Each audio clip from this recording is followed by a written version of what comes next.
Gracia que me alcanzó, amor que no soltará. Cristo mi roca firme, mi vida en ti está. Cantaré por siempre fiel, tu bondad no cambiará. Posible. Por eso nosotros debemos tener claro quién es Jesucristo. No es solamente un simple hombre, no simplemente es un Dios que vino y tomó una apariencia humana pero realmente no la tenía. No, Él estuvo plenamente en carne y hueso aquí y ascendió a los cielos de la misma manera, sus dos naturalezas. Eso es importante para nosotros. Entonces vayamos al versículo 2 y 3, ahí en el Evangelio. Marcos 2 y 3. Dios prepara la venida del Rey. Dios prepara la venida de ese Rey a quien es anunciado que va a ser coronado. Y nos dice, Cristo es el cumplimiento de las Escrituras. Así que Marcos nos vuelve nuevamente a llevar a dónde nos lleva Marcos. ¿Dónde inicia todo que hemos dicho antes? ¿Dónde inicia todo? ¿Dónde está el principio de todas las cosas? En el Antiguo Testamento. Marcos vuelve a mirar hacia el Antiguo Testamento. Todo inicia en el Génesis y progresivamente se va revelando ese plan de redención de la humanidad que Dios Trino llevó a cabo. Se va revelando progresivamente desde el Antiguo Testamento hasta culminar en Cristo. Nos va dando información progresivamente. Déjeme decir una cosa, muchas de nuestras carencias y nuestras debilidades como cristianos radican en que hemos descuidado el Antiguo Testamento. No conocemos el Antiguo Testamento. No conocemos de dónde viene. Imaginémonos por un momento que nos decidimos a escribir una biografía de nuestra familia. Pero empiezo en los nietos. Y la persona que lee esa biografía va a decir, pero es que no entiendo, ¿de dónde viene esto? ¿Quién es el padre? ¿Quién es el abuelo? Nos falta información. Y al final, ¿qué pasará? Terminaremos inventando quién es el padre o quién es el hijo. Entonces, cuando nosotros desconocemos el Antiguo Testamento, nos pasa lo mismo. Nos falta esa información de dónde proviene todo esto. ¿Dónde está el inicio? ¿Dónde está la información principal, la inicial? Nos falta. Por eso nosotros tenemos esas debilidades como cristianos, porque desconocemos nuestro origen, desconocemos de dónde viene esa promesa que se cumple en Cristo y hacia dónde apunta. Desconocemos de dónde viene. Entonces, por eso aquí Marcos les lleva nuevamente al Antiguo Testamento. La historia de la gran familia unida en Cristo inicia allí, en el Antiguo Testamento. Y aquí Marcos está citando ¿qué? ¿Qué está citando aquí? Malaquías. Malaquías 3.1. Dice, he aquí yo envío mi mensajero delante de mí. Eso es Malaquías 3.1. Está citando el Antiguo Testamento para que veamos que la venida del Señor Jesús no es una casualidad o no es que Dios dijo, bueno, tengo que buscar una solución para esta gente porque se va a perder. No, ya estaba todo perfectamente planificado. Es un plan perfecto, ordenado perfectamente por Dios desde la eternidad. Nada, ni un mínimo detalle no se ha cumplido del Señor. Todo se ha cumplido. Todo lo que fue profetizado del Señor Jesús, todo se ha ido cumpliendo perfectamente. Para que veamos que no ha sido algo improvisto o improvisado por el Señor. Y fíjense una cosa muy importante. Dice, yo envío mi mensajero delante de mí. Dice ahí en Malaquías. Y aquí en Marcos, ¿de quién se está refiriendo? Yo envío. El Señor, ahí en el Antiguo Testamento, quien está hablando es Cristo mismo. Ese Cristo preexistente que los romanos conocían como el Hijo de Dios, ya existía desde siempre. Entonces, miren, aquel en quien ustedes creen, ya existía desde antes. Aquel quien vino a ser ese siervo sufriente, ya existía desde antes. Por eso le cita el Antiguo Testamento. Para que ellos vean que Cristo mismo, en el Antiguo Testamento dice, yo envío delante de mí, y he venido, y he muerto por vosotros, y en mí es quien ponéis vuestra confianza. Permanecer firmes en la persecución, permanecer firmes en todo lo que está ocurriendo. Isaías 43, voz que clama en el desierto, preparad camino a Jehová, enderezad calzada en la soledad de nuestro Dios. Aquí Marcos está citando también al profeta Isaías. ¿Qué es lo que nos está diciendo aquí? Imagínense por un momento. Anunciamos cualquier evento. Mandamos una persona que vaya a llevar la noticia a cualquier lugar. Y humanamente puede ser que suceda o puede ser que no suceda. Pero el Señor aquí lo que nos está diciendo es, si aún el mensajero, que es Juan el Bautista, si aún el mensajero yo lo he anunciado previamente y ha llegado como yo he dicho que llegue, ¿cómo no va a llegar aquel verdadero protagonista que va a pagar por vosotros, que es Cristo? Entonces vemos que no solamente se anuncia la venida del Señor Jesús, se anuncia incluso sus mensajeros. O sea, el detalle al cual está preparado todo esto por parte de Dios es minucioso. Y esas son las bases que nosotros como creyentes tenemos para poder defender nuestra fe. Cuando nos dicen, bueno, ¿y tú por qué sabes que eso es así? Sabemos históricamente que esto ocurrió. La historia nos lo dice.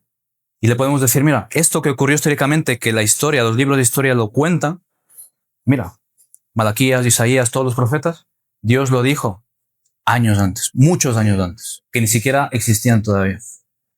Entonces ahí radica nuestra fe en algo sólido que podemos defender, que podemos tener presente, no en algo etéreo que dice, bueno, yo creo porque bueno, yo creo que está ahí. No, tu fe se fundamenta en algo sólido que puedes defender. Y es lo que les estaba transmitiendo a los romanos, que estaban siendo perseguidos, iban a ser quemados. Y si tu fe es sólida, no te preocupes, mantente firme ahí. Y es lo que nosotros debemos aprender de estos hombres. Que nuestra fe se fundamente en algo sólido, no en algo que se desvanezca con las circunstancias, no en algo que se desvanezca con el tiempo, sino en algo sólido. ¿Por qué? Porque nos dice que esa fe nosotros debemos transmitirla generación a generación. Esa fe firme es la que los hijos van a ver en los padres. Cuando los padres ejercen esa fe en los momentos duros, difíciles, esa fe es lo que ellos van a aprender. Mi padre cree en esto. Yo tengo que saber por qué él cree en esto. Y yo como padre debo transmitirle esa fe a ellos. Porque ahí es cuando yo cumplo con el Señor, lo que el Señor me dice. Esta palabra, transmítela a tus hijos, ponla a tus puertas, donde sea que tú vayas, llévala contigo, transmítela a ellos. Porque eso es lo que a ellos les va a dar ese fundamento, que en su momento el Espíritu Santo va a usar para aplicar la salvación conforme Él quiera hacerlo.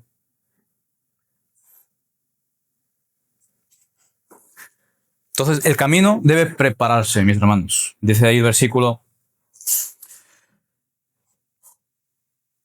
4. Juan el Bautista en el desierto predicaba el bautismo de arrepentimiento para perdón de pecados.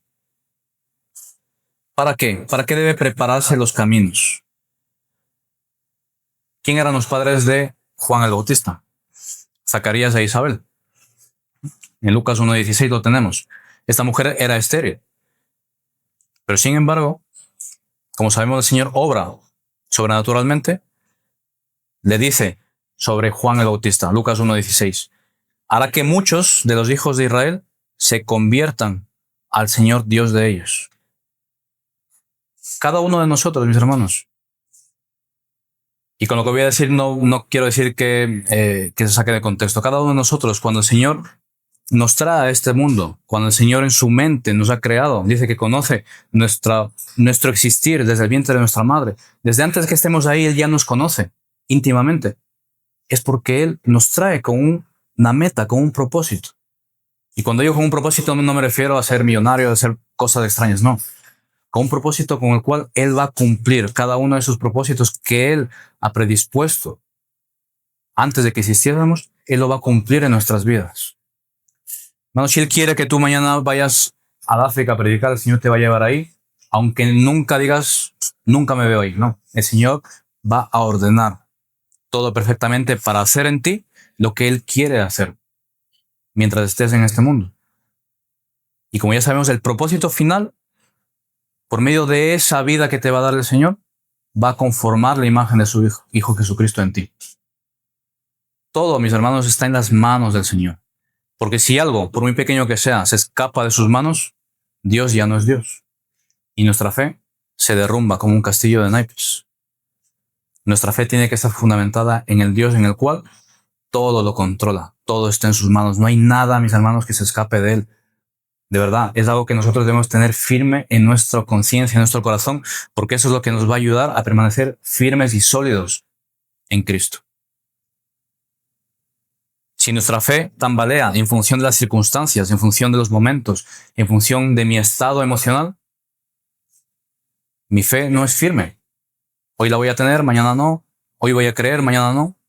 Pero la salvación, la fe proviene de Dios. La fe es un don de Dios que nos da a nosotros. Es un don de Dios. La fe es un don, es un regalo de Dios. Él provee la fe para creer en Él. Fíjese que si somos débiles, que Dios tiene que darnos la fe para creer verdaderamente en Él. La fe que nace de mi corazón pecaminoso, mañana ya no va a estar.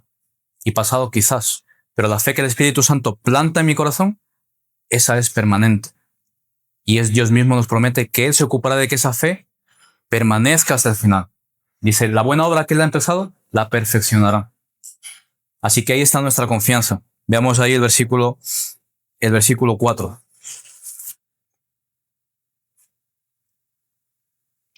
Bueno, antes de entrar ahí. ¿Por qué ellos pensaban que el que estaba ahí era Elías y no era Juan? En Malaquías 4:5 se dice que Elías volvería. Ese Elías volvería nuevamente. Había un periodo de silencio. Israel estaba en silencio. Dios ya no les hablaba. 400 años. Pero sin embargo llega un momento en el cual viene Juan el Bautista, aquel que iba a convertir muchas almas al Señor. Dicen, este tiene que ser Elías, porque estaba prometido que vendría. Y efectivamente el Señor da testimonio de que es aquel Elías prometido, Juan el Bautista, dice el Señor Jesús. Sí, este es de quien se profetizó. Dice, pero este no es Elías, ¿no? Más le preguntaron, ¿eres tú Elías? ¿Pero por qué dice que es Elías? Venía en el espíritu de Elías. Es decir, ese mismo Espíritu Santo que obraba poderosamente a través de sus profetas estaba sobre Juan. Es ese poder el cual él promete. Es ese poder el cual promete a cada uno de sus hijos. Que cuando Él habita en nosotros, ese mismo Espíritu es el que nos une. Ese mismo Espíritu es el que nos lleva a obrar para el Señor, a ser obedientes para el Señor. Voluntariamente nosotros no somos obedientes a la voluntad del Señor. No podemos. Dice que Juan proclamaba su mensaje ¿dónde? En el desierto. ¿Dónde encuentra siempre Dios? ¿Dónde busca siempre Dios a su pueblo? ¿Dónde lleva siempre Dios a su pueblo para tener un encuentro con Él y tratar con su duro corazón? En el desierto. Así que es allí donde nos llama al arrepentimiento, cuando tiene que quebrantar mi corazón y llevarme al desierto para que lo único a lo que pueda clamar sea arriba. Abajo no puedo. La arena me quema. No hay agua, no hay una palmera donde recostarme. Lo único que tengo es mirar arriba a los cielos y tener ese encuentro con Él. Por eso nos tiene que llevar ahí. Por eso es ahí donde siempre va a llevar a su pueblo. Cuando tiene que tratar con su pueblo, con cada uno de nosotros, nos va a llevar ahí. Tengamos por seguro. Y si nos encontramos, nuestra respuesta. Esa tiene que ser nuestra respuesta. Y continuaremos la segunda parte para contestar. Ya que sé que Él es el Cristo, ¿qué significa seguirle? ¿Qué significa ser un seguidor de Cristo? ¿Qué significa ser un discípulo de Cristo? Es la segunda pregunta que contestaremos cuando entendamos primeramente que Jesús, aquel Jesús que nació allí, es el Cristo. Así que más o menos por ahí irá este estudio de Marcos. Así que les invito a que nos deleitemos en quién es Jesús. Que conforme vayamos avanzando en el Evangelio, nos vayamos deleitando. Porque someramente, muy por encima, todos sabemos quién es Jesús. Aún los que no creen en Dios saben quién es Jesús. Pero el Jesús que nos habla la Escritura es aquel que debemos conocer. No un Jesús que nos explican por ahí, alguno incluso que es un amigo que sale conmigo a tomarse una Coca-Cola. No, Jesús, vamos a ver quién es Jesús realmente. En quién debemos confiar, en quién debemos poner nuestra fe y nuestra esperanza. Aquel a quien la iglesia que vimos en Timoteo llama Señor y Salvador. Porque ¿de qué sirve que funcionemos correctamente como iglesia, como nos ha enseñado Timoteo? Pero si luego no sabemos quién es el Señor de mi iglesia, quién es mi Salvador. Todos aquí trabajamos, o hemos trabajado. Llegamos a la empresa, nos contratan, quizás nos contrata recursos humanos, y estamos en la empresa. Pero en algún momento yo me pregunto, ¿quién es el dueño de esto? ¿Quién es el jefe aquí? ¿No? Voy a tener curiosidad, voy a necesitar saber quién es el jefe, para quién estoy trabajando, a qué se dedica esa empresa. Yo tengo que conocer aquel a quien llamo Señor. ¿Quién es el que gobierna este lugar? ¿Quién está sentado en el trono? ¿Quién es mi Salvador? Debo conocerlo. Y es a lo que nos está llamando aquí. Porque cuando yo conozco esa verdad, realmente yo voy a darlo todo para ser columna y baluarte de la verdad. Porque si no, ¿qué es lo que va a pasar? Y pasa hoy en día mucho. Cuando viene una pequeña aflicción, decimos, yo me borro de eso de ser cristiano por un tiempo. Cuando se calmen otra vez las cosas, vuelvo nuevamente a engancharme, ¿no? Me voy al paro y vuelvo nuevamente un tiempo después cuando se hayan calmado las cosas. Pero no. Si nosotros tenemos en claro quién es ese Cristo en quien confiamos, quién es el Señor de la iglesia, nadie me va a mover de ahí. Eso les pasó a los cristianos del primer siglo. Porque ellos dieron su vida por Cristo. Porque ellos murieron por la verdad, por la sana doctrina de Cristo. Porque tenían claro quién era su Señor y su Salvador. Y ellos tenían muy claro. Decían, no pasa nada. Si muero, pues para Cristo. Si vivo, también para Cristo. Es lo que debe haber en nosotros. Pero tiene que ser una convicción. No porque alguien me diga, repítelo y créelo. No. Yo tengo que arraigar esa verdad en mi pensamiento. Porque recuerden que todo empieza en el pensamiento. Mi manera de obrar, de vivir, mi manera de amar, como lo estamos viendo, hemos estado mirando, empieza en un pensamiento. Si mis pensamientos no son correctos, mi manera de vivir no va a ser la correcta. Y por supuesto, mi manera de amar no va a ser la correcta. Entonces todo empieza en la verdad, en las sanas palabras del Señor Jesucristo. Entonces todo empieza ahí. El pecado empieza en el pensamiento. Entonces, ¿quién es este que aún el viento le obedece? Se preguntaban ellos ahí. Sus propios apóstoles, sus propios discípulos estaban ahí y no sabían a veces realmente quién era. Por eso dice, ¿por qué tenéis tanta incredulidad? Estáis aquí conmigo. Si ellos participaron de esa incredulidad, ¿cuánto más nosotros, 2000 años después? Sus discípulos que estaban con él ahí, que le veían hacer todas sus maravillas, se desesperaban, ¿no? Que vimos la semana pasada. Despierta porque morimos. Tranquilo, estoy aquí. Nosotros 2000 años después seguimos en la misma situación. Necesitamos recordarnos y tener claro quién es aquel que el viento le obedece. ¿Quién es? ¿Quién es este Señor Jesucristo? Porque Él nació como cualquier otro de nosotros. Creció, fue un niño, fue un adolescente, fue un carpintero. Y lo tenían ahí. Era uno más. Pero había algo más. No solamente era una persona amable, agradable. Había algo más que la gente necesitaba conocer. Así que vayamos ahí al versículo 1. Principio del Evangelio de Jesucristo, Hijo de Dios. Es Evangelio.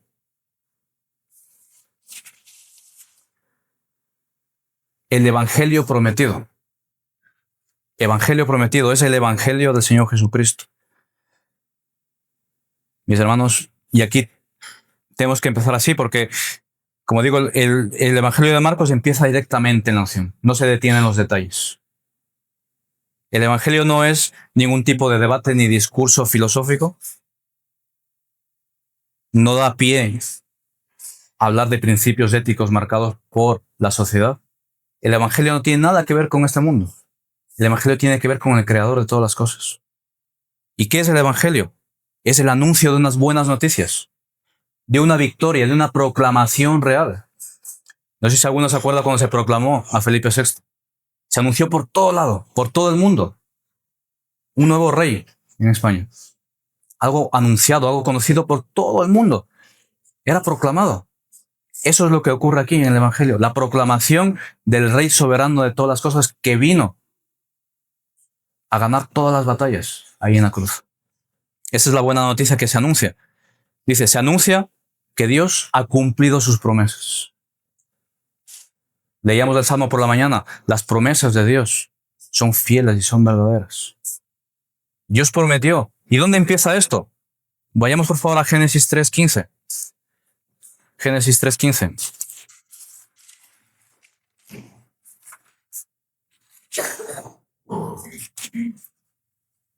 Si lo tienen por ahí. Génesis 3:15.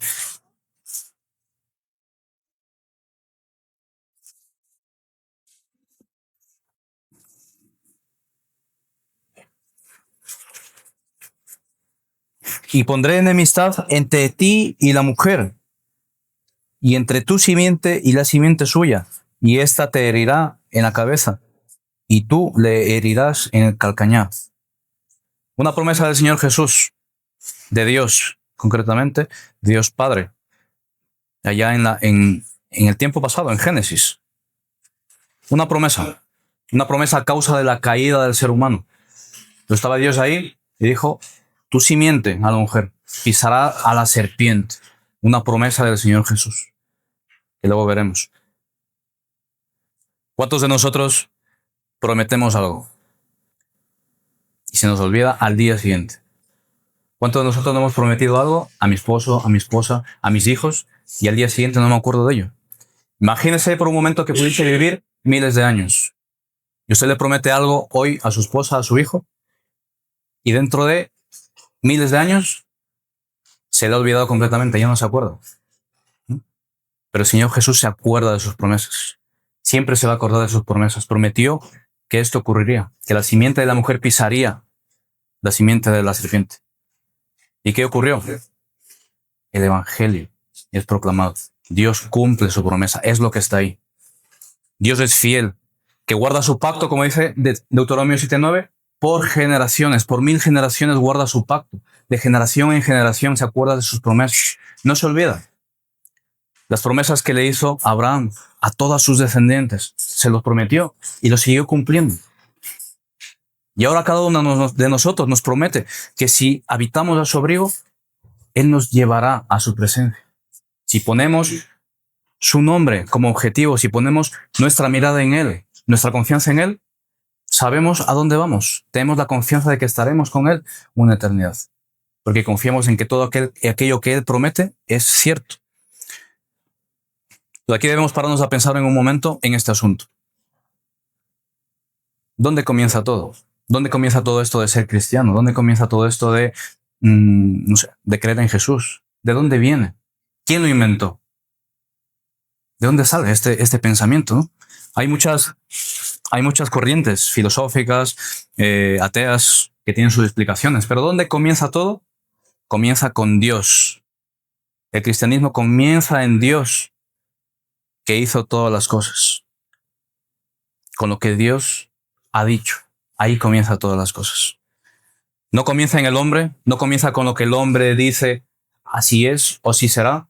Comienza en Dios, comienza en la palabra que tiene poder para hacer todas las cosas. Mis hermanos, esto comienza allí en Génesis 1:1. Para nosotros, Dios es eterno, mucho antes. Dios no tiene principio ni tiene fin. Pero para nosotros comienza en Génesis 1:1. En el principio creó Dios los cielos y la tierra. Por el poder de su palabra, por lo que Él dijo con su palabra, ahí da inicio a todas las cosas. Por su palabra, por su voluntad. Porque así Él lo quiere y así lo ordenó y así Él lo mandó, ocurre todas las cosas. Y así como en Génesis, un anuncio nuevo de algo que no existía. Algo emocionante. Si hubiésemos estado ahí, imagínense, hubiese sido posible, ¿no? Alguien de nosotros estar ahí cuando no había nada y de repente Dios dice que se haga la luz. ¿No habría sido algo maravilloso por verlo? Algo que no existía y por el poder de la palabra de Dios existe. Lo mismo es para nosotros hoy en día. Cuando se proclamó el Evangelio, cuando se proclama el Evangelio, son nuevas noticias, verdaderamente maravillosas. ¿Por qué?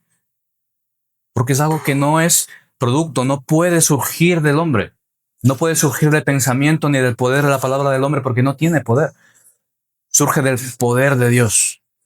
Dios dijo, en el seno de la eternidad, el Padre elige un pueblo. En la eternidad, antes de que nada existiese, el Hijo decide voluntariamente dar su vida por ese pueblo. Y el Espíritu Santo aplica eficazmente esa salvación a ese pueblo. Todo nace en la voluntad de Dios. No nace en la voluntad del hombre. Esto a nosotros nos tiene que llevar a meditar realmente. ¿Quiénes somos delante del Señor? Somos criaturas. Somos creación suya. No somos dioses, no somos semidioses. No hay ningún poder en nuestra palabra.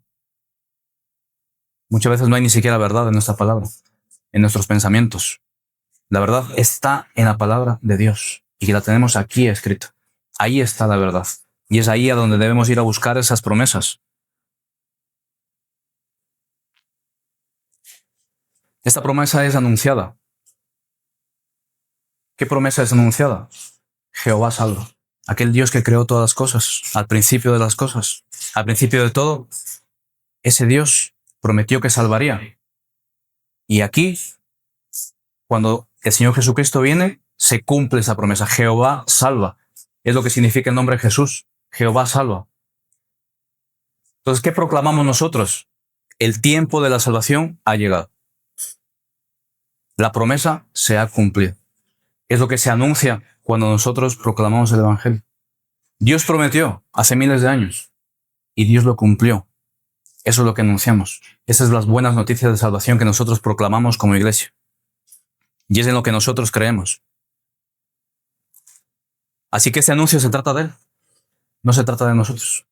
Se trata de la manifestación de su gloria, de su poder, de cada uno de sus atributos perfectamente desplegados para que el mundo, la creación se maraville y le alabe. Y toda rodilla se dobla ante Él y reconozca que Él es el Señor. De otra manera, su poder, nosotros no seríamos testigos, pero fue necesario que Cristo viniese, que Cristo muriese, el acto más vil que el hombre ha cometido, matar al santo. Pero sin embargo, ¿fue casualidad? ¿No? Dice que antes de la fundación del mundo todo eso estaba ya. Dios lo estableció, que así fuese.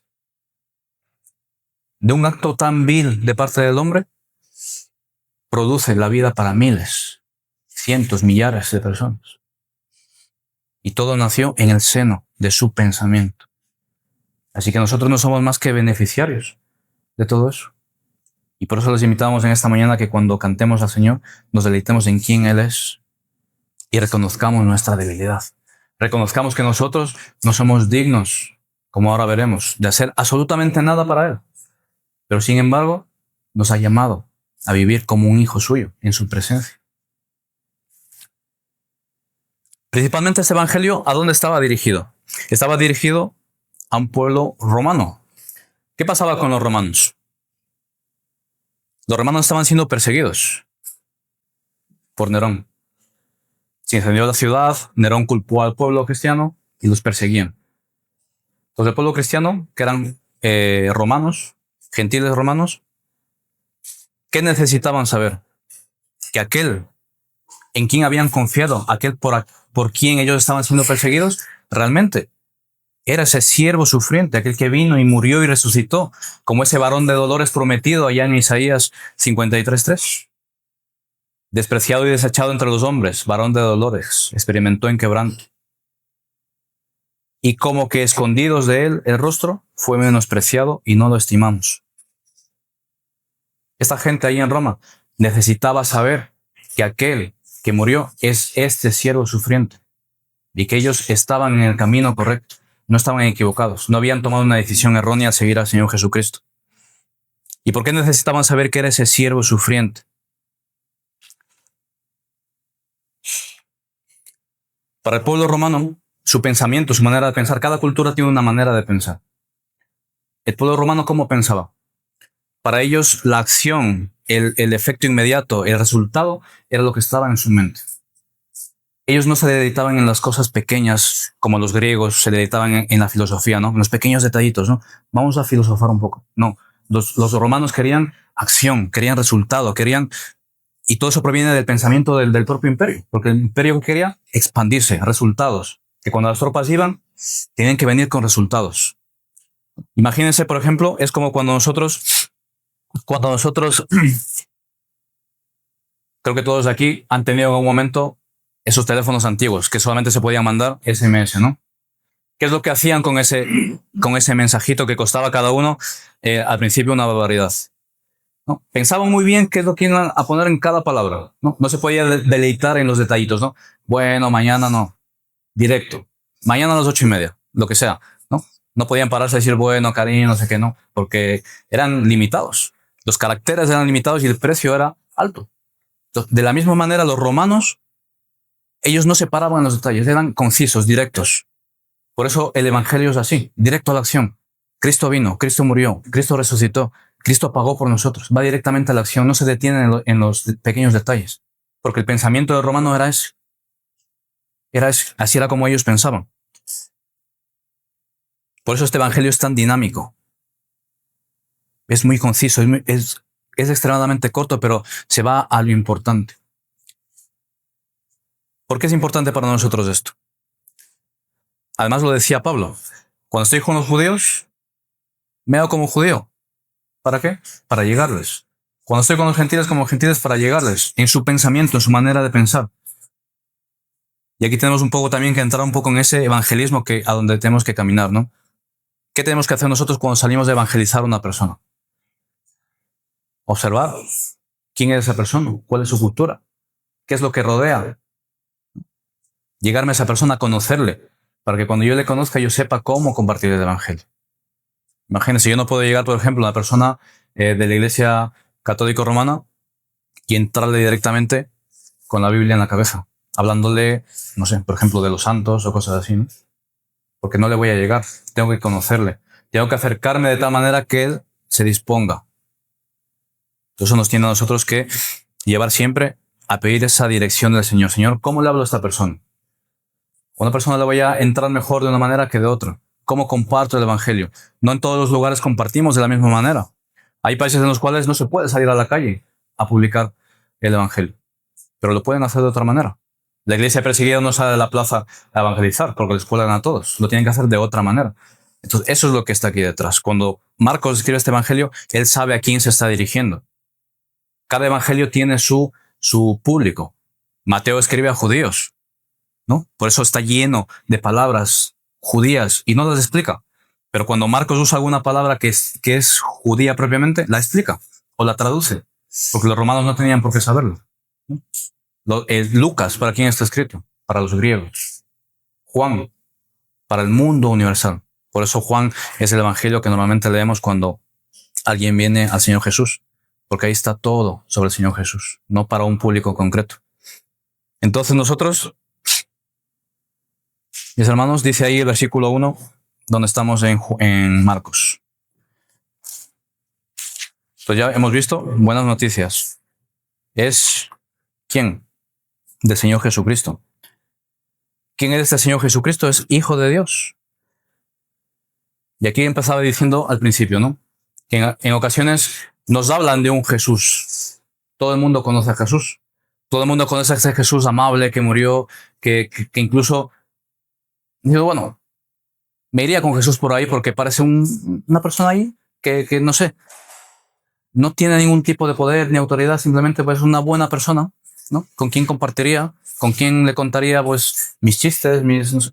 Jesús, vamos a ver una peli o vamos a ver una serie, ¿no? A veces nos presentan a ese Jesús o nos presentan a un Jesús que era una persona, es un ejemplo de persona. Tú sé como Jesús porque nos enseñaba cómo vivir. Un ejemplo correcto de moralidad. Eso también lo vemos y parece correcto. Pero sin embargo, entraríamos en el silantropismo. El silantropismo significa simple hombre. Entraríamos en ese concepto.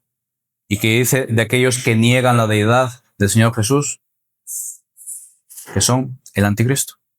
Entonces no podemos entrar en esos detalles. No, sí, Jesús era buena persona y ya está. No podemos predicar un falso Cristo. No podemos predicar un falso evangelio, porque eso produce falsas conversiones. Falsos cristianos que llevarán a esa persona al infierno. Estarán viviendo como cristianos aparentemente, pero el Señor nos pedirá cuentas. Ese evangelio que tú le predicaste a aquella persona no es del Cristo, del Hijo de Dios que Dios te ha mandado a predicar. Es un falso Cristo.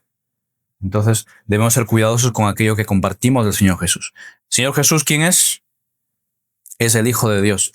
Para este pueblo romano, a los que ellos estaban evangelizando, les escribieron este evangelio, para ellos cuando escuchaban Hijo de Dios, diferente para lo que nosotros podemos entender hoy en día, a ellos les transmitía la idea de deidad, de preexistencia. Cuando ellos escuchaban Hijo de Dios, para ellos significaba algo que preexistía, algo que tenía deidad. Por eso usa este título del Señor Jesús. Entonces, cuando ellos se acercaban aquí y leían Hijo de Dios, no pensaban que era una criatura que nació después o que fue creada después, sino pensaban en un Dios preexistente, que realmente es el Dios en el quien creemos. Así que esto es lo que ellos creían verdaderamente. Así que, ¿cuál es la diferencia entre un cristiano del siglo I que tenía muy claro que Cristo, Jesucristo, este siervo sufriente, es Dios plenamente y es hombre plenamente? ¿Cuál es esa diferencia con nosotros hoy en día? Si buscamos, por favor, Filipenses 2:7.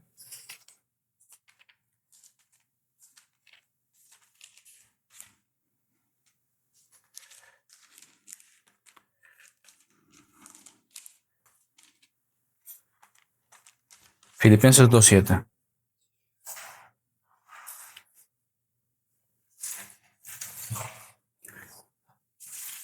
Sino que se despojó a sí mismo, tomando forma de siervo, hecho semejante a los hombres.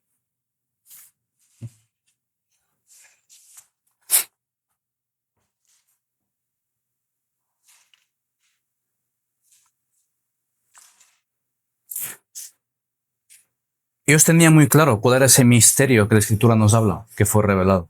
¿Cuál es el gran misterio aquí? ¿Cuál es el gran misterio? Ese Jesús de Nazaret, ese buen hombre que daba un ejemplo de vida, es Dios mismo hecho carne y habita entre nosotros. Ese era el gran misterio que ellos tenían claro. Los primeros cristianos tenían muy claro eso, que Dios mismo descendió de su trono y habitó en medio de nosotros. Plenamente Dios y plenamente hombre. Ellos lo tenían claro.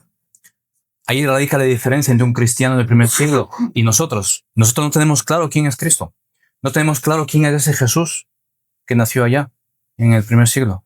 No lo tenemos claro. Honestamente, examinándonos, si ahora mismo viene una persecución y te dicen, si no niegas a Cristo, te colgamos, la inmensa mayoría, si no todos, lo negaríamos. ¿Por qué? Porque no sabemos que verdaderamente ese Jesús que nació allí es Dios mismo, encarnado. Esa es la diferencia. Por eso ellos estaban dispuestos a morir. Policarpo, mientras lo llevaban a Roma para ser echado a las bestias, no estaba, tendría miedo humanamente, pero él, ¿qué hizo en lugar de tirarse al suelo y llorar y decir me van a matar? No. Escribió a sus hermanos de las iglesias a que perseveraran en la fe. Sigue perseverando en el Señor Jesucristo porque es verdaderamente Dios. Me van a matar. Y además dijo a sus hermanos de Roma, no me priven de este privilegio, no me quiten el privilegio de morir por Cristo. Déjenme morir por Cristo. Y llegó a Roma y lo mataron. Cualquiera de nosotros diría, por favor, habla con quien sea para que me libren de esto. Porque no tenemos claro quién es. ¿Quién es este Dios? ¿Quién es Jesucristo? Plenamente Dios y plenamente hombre. En él se produce lo que conocemos una unión hipostática. No se queden con el nombre, no importa. Una hipóstasis es una persona. La unión hipostática es una sola persona. Jesucristo, una sola persona. No dos personas, una sola persona, Dios y hombre. Y ahora veremos. En el siglo V se produjo un concilio en el siglo V, precisamente para defender esto de Jesucristo. Que Jesucristo es Dios y hombre a la vez. Y sigue siendo el mismo. Porque había una corriente por ahí filosófica en la que decía, no, seguramente no es así. Y se reunieron. ¿Y cuál fue su conclusión? Que su naturaleza, sus dos naturalezas, humana y divina, eran sin confusión. Es decir, no se mezclaban. Es decir, la divina no absorbió a la humana, ni la humana a la divina, ni se mezcló y se hizo otra persona, porque entonces ya no sería humano ni Dios, sería otra cosa, una especie de semidios. Y también concluyeron que es sin cambio. Ninguna de las dos se alteró. Su naturaleza divina no quedó alterada, ni su naturaleza humana quedó alterada. Y también dijeron que era sin división. Es decir, no actúan de manera independiente. No dijo el Señor Jesús un día, bueno, hoy me siento más Dios, hoy me levanto y voy a ser Dios. Y mañana voy a ser hombre. No, plenamente las dos, juntas, sin mezclarse y sin dividirse. Y también sin separación. Esto es muy importante. Porque en alguna ocasión he escuchado la pregunta, Jesucristo está en el cielo, pero ¿cómo se encuentra hoy en día Jesucristo? ¿Es Dios? ¿Es hombre? ¿Cómo se encuentra Jesucristo en el cielo? Eso es lo que nosotros contestamos. Jesucristo es plenamente Dios y plenamente hombre. Sus dos naturalezas unidas indivisibles e inseparables eternamente. ¿Por qué es importante que esto nosotros lo tengamos claro? Porque en caso contrario, no podría ser nuestro sumo sacerdote intercediendo por nosotros perpetuamente ante el Padre. Porque no se puede compadecer de nosotros como seres humanos si Él no sigue siendo ese ser humano que fue y que fue glorificado perfectamente. Entonces es necesario que nosotros sepamos. Él es Dios y como es Dios puede seguir a la diestra del Padre. Sigue siendo también hombre, perfecto, sin mancha, sin pecado, y por eso puede interceder por nosotros. Por eso es ese puente entre Dios y el hombre. En caso contrario no sería posible. Por eso nosotros debemos tener claro quién es Jesucristo.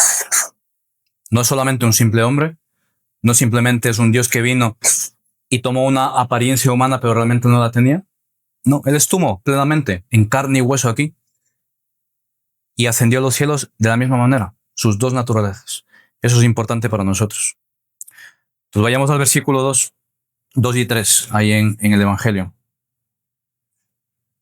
Marcos 2 y 3. Dios prepara la venida del Rey. Dios prepara la venida de ese Rey a quien es anunciado que va a ser coronado. Y nos dice, Cristo es el cumplimiento de las Escrituras. Así que Marcos nos vuelve nuevamente a llevar a dónde nos lleva Marcos. ¿Dónde inicia todo que hemos dicho antes? ¿Dónde inicia todo? ¿Dónde está el principio de todas las cosas? En el Antiguo Testamento. Marcos vuelve a mirar hacia el Antiguo Testamento.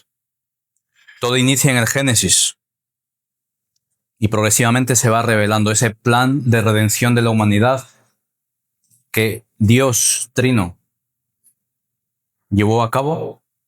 Se va revelando progresivamente desde el Antiguo Testamento hasta culminar en Cristo. Nos va dando información progresivamente.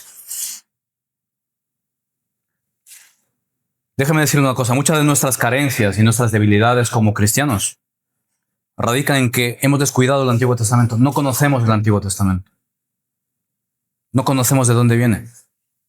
Imaginémonos por un momento que nos decidimos a escribir una biografía de nuestra familia. Pero empiezo en los nietos. Y la persona que lee esa biografía va a decir, pero es que no entiendo, ¿de dónde viene esto? ¿Quién es el padre? ¿Quién es el abuelo? Nos falta información. Y al final, ¿qué pasará? Terminaremos inventando quién es el padre o quién es el hijo. Entonces, cuando nosotros desconocemos el Antiguo Testamento, nos pasa lo mismo. Nos falta esa información de dónde proviene todo esto. ¿Dónde está el inicio? ¿Dónde está la información principal, la inicial? Nos falta. Por eso nosotros tenemos esas debilidades como cristianos, porque desconocemos nuestro origen, desconocemos de dónde viene esa promesa que se cumple en Cristo y hacia dónde apunta. Desconocemos de dónde viene. Entonces, por eso aquí Marcos les lleva nuevamente el Antiguo Testamento. La historia de la gran familia unida en Cristo inicia allí, en el Antiguo Testamento. Y aquí Marcos está citando ¿qué? ¿Qué está citando aquí? Malaquías. Malaquías 3.1. Dice, he aquí yo envío a mi mensajero delante de mí. Eso es Malaquías 3.1. Está citando el Antiguo Testamento para que veamos que la venida del Señor Jesús no es una casualidad o no es que Dios dijo, bueno, tengo que buscar una solución para esta gente porque se va a perder. No, ya estaba todo perfectamente planificado. Es un plan perfecto, ordenado perfectamente por Dios desde la eternidad. Nada, ni un mínimo detalle no se ha cumplido del Señor. Todo se ha cumplido. Todo lo que fue profetizado del Señor Jesús, todo se ha ido cumpliendo perfectamente. Para que veamos que no ha sido algo improvisto o improvisado por el Señor. Y fíjense una cosa muy importante. Dice, yo envío mi mensajero delante de mí. Dice ahí en Malaquías. Y aquí en Marcos, ¿de quién se está refiriendo? Yo envío. El Señor, ahí en el Antiguo Testamento, quien está hablando es Cristo mismo. Ese Cristo preexistente que los romanos conocían como el Hijo de Dios, ya existía desde siempre. Entonces, miren, aquel en quien ustedes creen, ya existía desde antes. Aquel quien vino a ser ese siervo sufriente, ya existía desde antes. Por eso les cita el Antiguo Testamento. Para que ellos vean que Cristo mismo, en el Antiguo Testamento dice, yo envío delante de mí y he venido. y he muerto por vosotros, y en mí es quien ponéis vuestra confianza. Permanecer firmes en la persecución, permanecer firmes en todo lo que está ocurriendo. Isaías 43, voz que clama en el desierto, preparad camino a Jehová, enderezad calzada en la soledad de nuestro Dios. Aquí Marcos está citando también al profeta Isaías. ¿Qué es lo que nos está diciendo aquí? Imagínense por un momento. Anunciamos cualquier evento. Mandamos una persona que vaya a llevar la noticia a cualquier lugar. Y humanamente puede ser que suceda o puede ser que no suceda. Pero el Señor aquí lo que nos está diciendo es, si aún el mensajero, que es Juan el Bautista, si aún el mensajero yo lo he anunciado previamente y ha llegado como yo he dicho que llegue, ¿cómo no va a llegar aquel verdadero protagonista que va a pagar por vosotros, que es Cristo? Entonces vemos que no solamente se anuncia la venida del Señor Jesús, se anuncia incluso sus mensajeros. O sea, el detalle al cual está preparado todo esto por parte de Dios es minucioso. Y esas son las bases que nosotros como creyentes tenemos para poder defender nuestra fe. Cuando nos dicen, bueno, ¿y tú por qué sabes que soy así? Sabemos históricamente que esto ocurrió. La historia nos lo dice. Y le podemos decir, mira, esto que ocurrió históricamente, que la historia, los libros de historia lo cuentan, mira, Malaquías, Isaías, todos los profetas, Dios lo dijo años antes, muchos años antes, que ni siquiera existían todavía. Entonces ahí radica nuestra fe en algo sólido que podemos defender, que podemos tener presente, no en algo etéreo que dice, bueno, yo creo que está ahí. No, tu fe se fundamenta en algo sólido que puedes defender. Y es lo que les estaba transmitiendo a los romanos, que estaban siendo perseguidos, iban a ser quemados.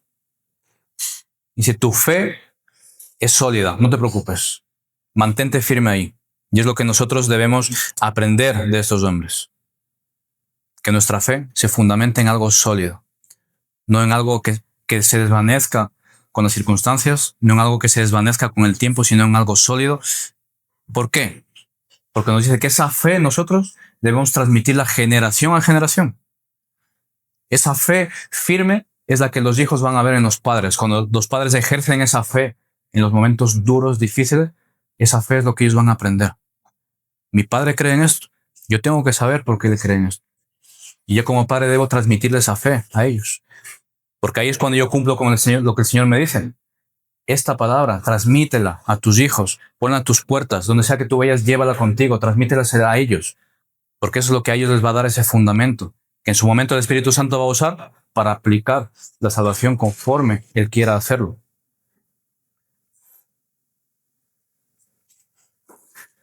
Entonces, el camino debe prepararse, mis hermanos. Dice ahí el versículo 4. Juan el Bautista en el desierto predicaba el bautismo de arrepentimiento para perdón de pecados. ¿Para qué? ¿Para qué debe prepararse los caminos? ¿Quién eran los padres de Juan el Bautista? Zacarías e Isabel. En Lucas 1:16 lo tenemos. Esta mujer era estéril. Pero sin embargo, como sabemos, el Señor obra sobrenaturalmente. Le dice sobre Juan el Bautista, Lucas 1:16, hará que muchos de los hijos de Israel se conviertan al Señor Dios de ellos. Cada uno de nosotros, mis hermanos. Y con lo que voy a decir no quiero decir que se saque de contexto. Cada uno de nosotros, cuando el Señor nos trae a este mundo, cuando el Señor en su mente nos ha creado, dice que conoce nuestro existir desde el vientre de nuestra madre. Desde antes que estemos ahí, Él ya nos conoce íntimamente. Es porque Él nos trae con una meta, con un propósito. Y cuando digo con un propósito no me refiero a ser millonario, a hacer cosas extrañas, no. Con un propósito con el cual Él va a cumplir cada uno de sus propósitos que Él ha predispuesto. Antes de que existiéramos, Él lo va a cumplir en nuestras vidas. Bueno, si Él quiere que tú mañana vayas al África a predicar, el Señor te va a llevar ahí, aunque nunca digas, nunca me veo ahí. No, el Señor va a ordenar todo perfectamente para hacer en ti lo que Él quiere hacer mientras estés en este mundo. Y como ya sabemos, el propósito final, por medio de esa vida que te va a dar el Señor, va a conformar la imagen de su Hijo Jesucristo en ti. Todo, mis hermanos, está en las manos del Señor. Porque si algo, por muy pequeño que sea, se escapa de sus manos, Dios ya no es Dios. Y nuestra fe se derrumba como un castillo de naipes. Nuestra fe tiene que estar fundamentada en el Dios en el cual todo lo controla, todo está en sus manos. No hay nada, mis hermanos, que se escape de Él. De verdad, es algo que nosotros debemos tener firme en nuestra conciencia, en nuestro corazón, porque eso es lo que nos va a ayudar a permanecer firmes y sólidos en Cristo. Si nuestra fe tambalea en función de las circunstancias, en función de los momentos, en función de mi estado emocional, mi fe no es firme. Hoy la voy a tener, mañana no. Hoy voy a creer, mañana no. Pero la salvación, la fe proviene de Dios. La fe es un don de Dios que nos da a nosotros. Es un don de Dios. La fe es un don, es un regalo de Dios. Él provee la fe para creer en Él. Fíjese que si somos débiles, que Dios tiene que darnos la fe para creer verdaderamente en Él. La fe que nace de mi corazón pecaminoso, mañana ya no va a estar. Y pasado quizás. Pero la fe que el Espíritu Santo planta en mi corazón, esa es permanente. Y es Dios mismo nos promete que Él se ocupará de que esa fe permanezca hasta el final. Dice, la buena obra que Él ha empezado, la perfeccionará. Así que ahí está nuestra confianza. Veamos ahí el versículo 4.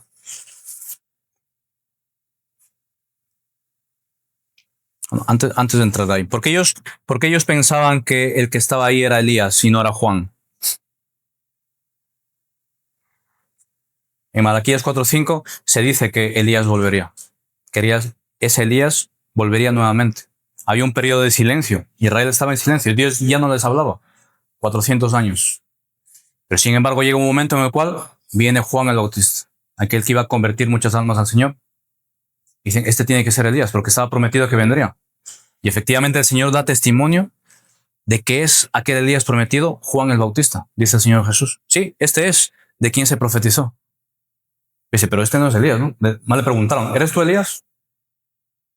¿Pero por qué dice que es Elías? Venía en el espíritu de Elías. Es decir, ese mismo Espíritu Santo que obraba poderosamente a través de sus profetas estaba sobre Juan. Es ese poder el cual él promete. Es ese poder el cual promete a cada uno de sus hijos. Que cuando Él habita en nosotros, ese mismo Espíritu es el que nos une. Ese mismo Espíritu es el que nos lleva a obrar para el Señor, a ser obedientes para el Señor. Voluntariamente nosotros no somos obedientes a la voluntad del Señor. No podemos. Dice que Juan proclamaba su mensaje ¿dónde? En el desierto. ¿Dónde encuentra siempre Dios? ¿Dónde busca siempre Dios a su pueblo? ¿Dónde lleva siempre Dios a su pueblo para tener un encuentro con Él y tratar con su duro corazón? En el desierto. Así que es allí donde nos llama al arrepentimiento, cuando tiene que quebrantar mi corazón y llevarme al desierto para que lo único a lo que pueda clamar sea arriba. Abajo no puedo. La arena me quema. No hay agua, no hay una palmera donde recostarme. Lo único que tengo es mirar arriba a los cielos y tener ese encuentro con Él. Por eso nos tiene que llevar ahí. Por eso es ahí donde siempre va a llevar a su pueblo. Cuando tiene que tratar con su pueblo, con cada uno de nosotros, nos va a llevar ahí. Tengamos por seguro. Y si nos encontramos ahí, decirle, Señor, como dijo Nabucodonosor, tú eres el Dios Altísimo. Reconozco que tú eres el Dios. Hasta que no reconozcamos quién es Dios, que no lo somos nosotros, sino lo es Él, hasta ese momento nos va a tener ahí. Dios tiene todo el tiempo del mundo. Y eso es lo que Él estaba predicando. ¿El arrepentimiento para qué? Para perdón de pecados. Juan no perdonaba los pecados. Estaba preparando, recuerdan, el camino para aquel que sí podía perdonar los pecados, que era Jesucristo.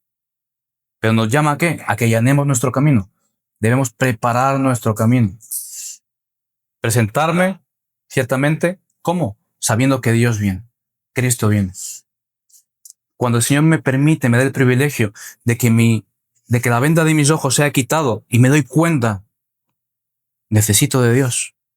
Me doy cuenta que necesito ese Salvador porque soy una persona pecadora. En ese momento, prepara tu camino. Prepara tu camino para tener ese encuentro con Dios.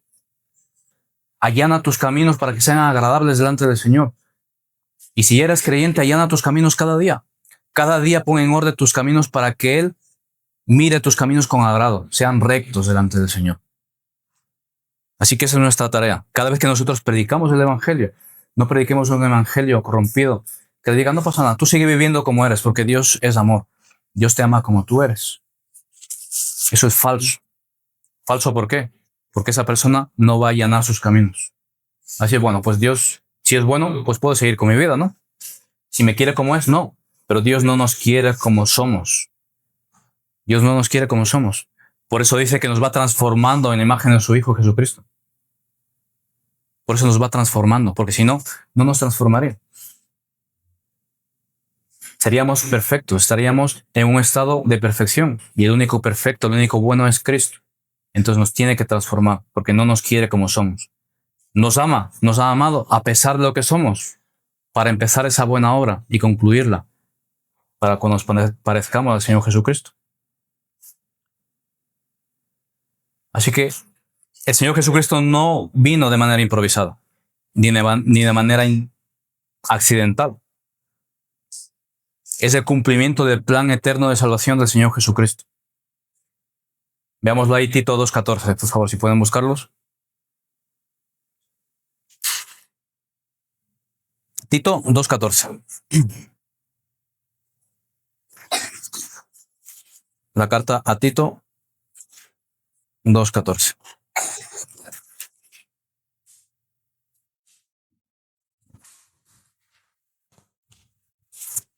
Dice: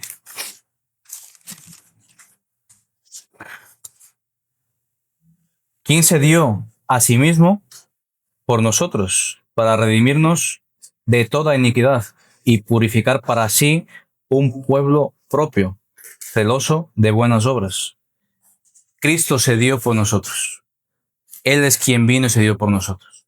Nosotros no le llamamos, nosotros no le invitamos, nosotros no le nada extraño, sino que Él tomó la decisión de venir por nosotros. ¿Para qué? Para purificarnos. Pues ven aquí nuevamente, para purificarnos, no para seguir siendo los mismos, para que nuestros caminos sean allanados, limpiarnos de nuestras malas obras y nos convirtamos en celosos ¿de qué? De buenas obras. ¿Cuál es la buena obra por excelencia que tenemos nosotros que hacer? Predicar el Evangelio, creer en Jesucristo. Es lo mejor que podemos hacer, es la mejor buena obra que nosotros podemos hacer. Compartir las buenas de salvación. Esto a nosotros nos debe hacernos preguntar algo. Entonces yo puedo allanar mi camino voluntariamente y decir, bueno, Señor, ya estoy listo. Ahora ven y haz lo que tú tengas que hacer.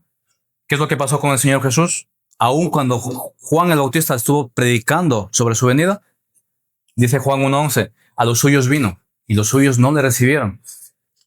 El Señor siempre nos va a dar evidencias de nuestra debilidad. Y bueno, ¿tú crees que puedes? Inténtalo. ¿Puedes buscarme tú solo? ¿Por tu cuenta? Inténtalo. ¿Qué va a ocurrir cuando hacemos las cosas por nuestra cuenta? En algún momento nos vamos a fatigar y vamos a caer. Por eso nos dice el Señor, no eres tú, soy yo.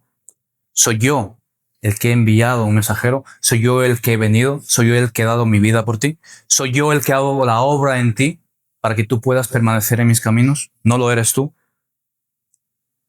Aquí el pueblo de Israel tuvo ese ejemplo. Tuvieron a su Mesías, hace que esperaban, y tuvieron las señales de que él era el Mesías, sin embargo no lo recibieron. ¿Por qué? El problema no era la falta de información, conocían la ley. Nosotros podemos conocer la Escritura. Podemos conocer lo que pone aquí, del Nuevo Testamento y el Antiguo Testamento. Podemos recitar el Salmo 119 de memoria. Hay mucha información, pero ¿qué les pasaba a ellos?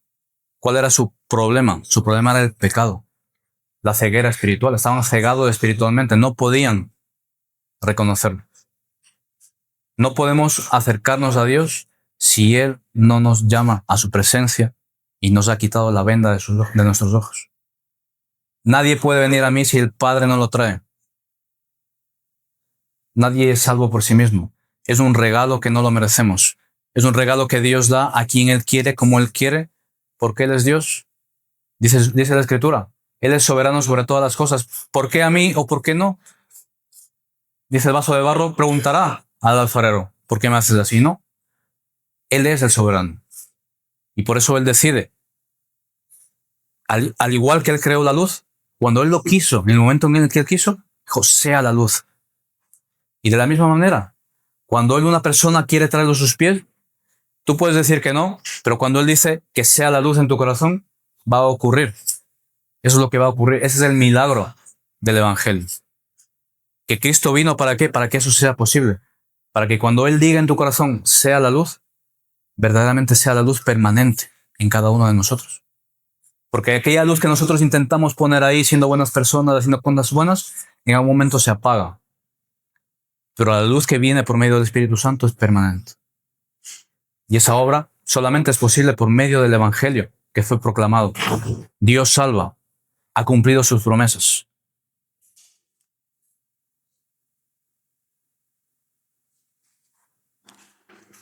Así que yo te pregunto a ti ahora, ¿cómo están tus caminos? ¿Estás escuchando la voz del Señor?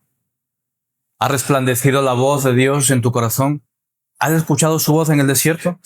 ¿Te está hablando? ¿Cómo estás con el Señor? ¿Cómo está tu relación con el Señor?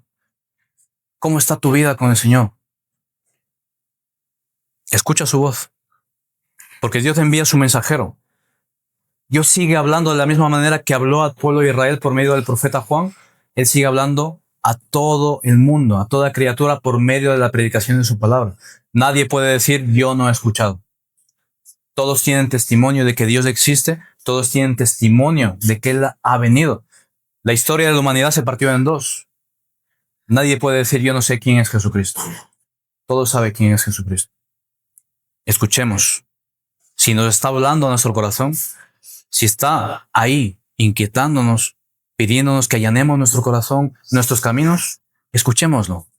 Allanemos el camino para que el Señor camine por allí, para que el Señor obre en nuestras vidas, para que el Señor haga su obra en nuestras vidas.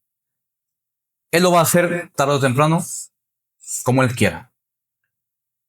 Pero sin embargo nosotros podemos realmente deleitarnos en ese proceso si realmente nos disponemos, allanamos el camino. Si no lo hacemos y permanecemos ahí cegados, no, también lo va a hacer, pero de otra manera. Y seguramente no te va a agradar. Deja que el Señor obre en tu vida. Deja que Él cambie tu vida. Disponte. Y Señor, haz tu voluntad en mí. Reconoce que eres suyo. Reconoce que Él es el Señor y el Salvador de tu vida. No hay nadie como Él. Él es el que gobierna y opera todas las cosas de este mundo. Aún tu vida, aún tus pensamientos, aún tu futuro está en sus manos. Entonces, hagamos lo que nos manda. El rey, aquel rey que es coronado, como dice ahí el versículo 4 al 6 de Marcos. El rey llama al arrepentimiento.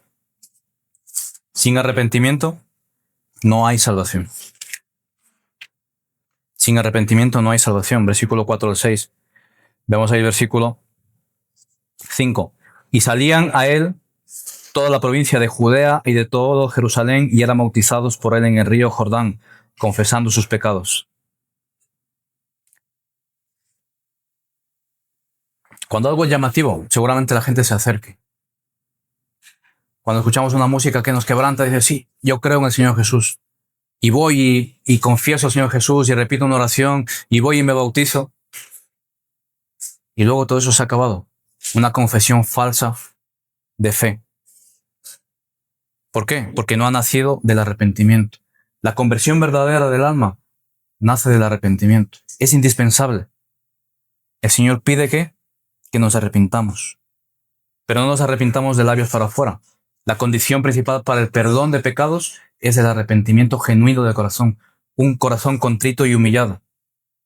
Que reconozca su pecado, que abandone su rebelión contra Dios.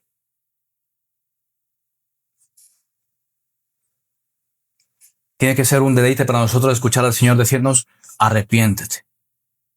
Por medio de su palabra, por medio de la predicación de su evangelio, por medio de muchas cosas el Señor nos llama. Arrepiéntete y vuélvete de tus malos caminos. Vuélvete a mí. Nos pide constantemente. ¿Por qué? Porque ese verdadero arrepentimiento produce una confesión. Y esa verdadera confesión va a dar un fruto en nosotros, que es el fruto del Espíritu Santo. Cuando nos hemos arrepentido de corazón, nos hemos mirado al Señor de verdad de corazón, confesamos a Dios verdaderamente. No como seguramente estaban haciendo estos de aquí de Judea. Que bueno, como es algo llamativo, vamos ahí al río a ver qué pasa. No. La verdadera confesión seguramente ocurre en un lugar donde solamente estés tú contigo mismo y el Señor, arrepintiéndote de tus pecados, que nadie te vea, pero el Señor lo ve cuando tú te arrepientes de verdad. Y también ve cuando tú confiesas a Cristo solamente de labios hacia afuera. ¿Sabe cuál es la evidencia de una confesión que nace del arrepentimiento verdadero? Cuando tú dices, reconoces, dices, Señor, miserable de mí, ¿quién me quitará de este cuerpo de pecado? Avergonzado delante de Dios por tus pecados. Cuando tu alma se rompe en mil pedazos y dices, estoy lejos de Dios. Esa confesión nace del arrepentimiento genuino, que también, les doy la buena noticia, también la provee Dios. Dios te provee el arrepentimiento para salvación. No nace de ti. ¿Para qué? Para que tú sepas que todo inicia en Dios, todo proviene de Dios. El Evangelio, cuando se proclama verdaderamente, fielmente, lo primero que hace es humillarnos. Nos humilla, porque nos lleva a nuestra condición. Nos abre el entendimiento para que veamos cuál es nuestra condición. Somos pecadores, que estamos alejados completamente de Dios. Hay una cima, una profundidad entre Dios y nosotros, como Lázaro, allá con Abraham. Y eso nos tiene que doler. Ahí es cuando nosotros, primeramente, somos humillados, pero Dios nos dice, tranquilo, sé cuál es tu condición, pero Cristo murió para pagar por esa condición tuya. Y ahora yo puedo traerte nuevamente delante de mí. Dice 2 Corintios 7:10, la tristeza que según Dios produce arrepentimiento para salvación. Cuando Dios te confronta, te entristece hasta llevar tu alma a quebrantarse y proviene de Dios, ten por seguro que te vas a arrepentir, pero verdaderamente, no solamente de labios, sino que tu corazón va a venir a vida. Porque el Espíritu Santo va a decir, vive. Pero eso ocurre solamente cuando tú escuchas un evangelio verdadero, porque por medio de la predicación del evangelio es como el Señor obra en cada una de las vidas. Nadie de aquí, ninguno en el mundo puede decir, yo conozco a Cristo, Cristo es mi Señor, Cristo es mi Salvador, y perseverar en mi pecado, perseverar en mi orgullo, seguir viviendo de la misma manera, sin ningún cambio, sin ningún fruto, porque entonces esa conversión no ha sido verdadera. Dice el Señor que no comparte su gloria con nadie. El Señor no comparte su gloria conmigo, como un ser pecador. La gloria de Dios es de Dios.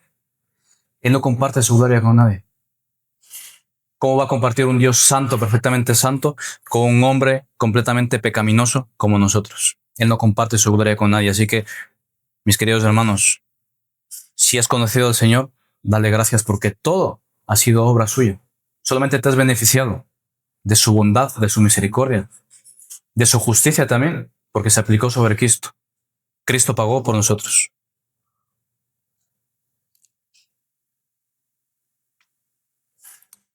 Las cosas que nosotros hagamos externamente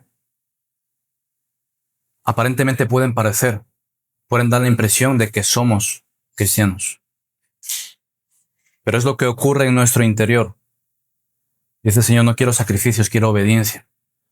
Cuando somos obedientes es cuando producimos un fruto a causa de la obediencia. Pero no tiene que ser al contrario. No hacer cosas para parecerlo, sino a causa de que yo verdaderamente vivo obediente a Dios, yo voy a producir un fruto naturalmente.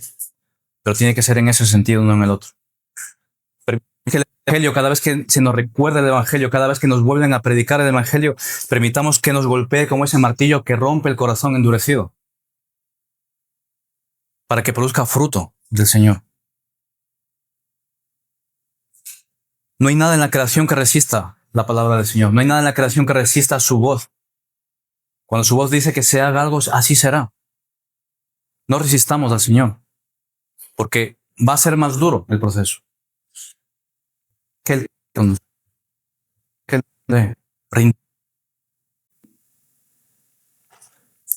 Y aquí es a donde nos lleva a nosotros a reflexionar ese siervo sufriente. ¿Qué es lo que hizo el Señor a sus discípulos? ¿Qué es lo que le hizo? Limpió sus pies. Era sufriente. Eso es lo que hizo por nosotros. Aquello que es indigno para el hombre, Dios lo hizo por nosotros.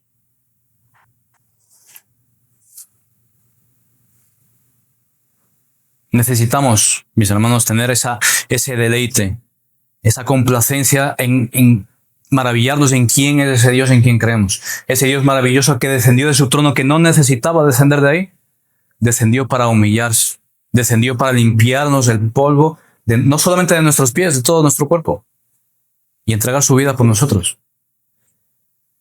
El Dios Todopoderoso se hizo, como leímos ahí antes, en Filipenses 7:8. Esta palabra, gracia que me alcanzó, amor que no soltará. Cristo mi roca firme, mi vida en ti está. Cantaré por siempre fiel, tu bondad no cambiará.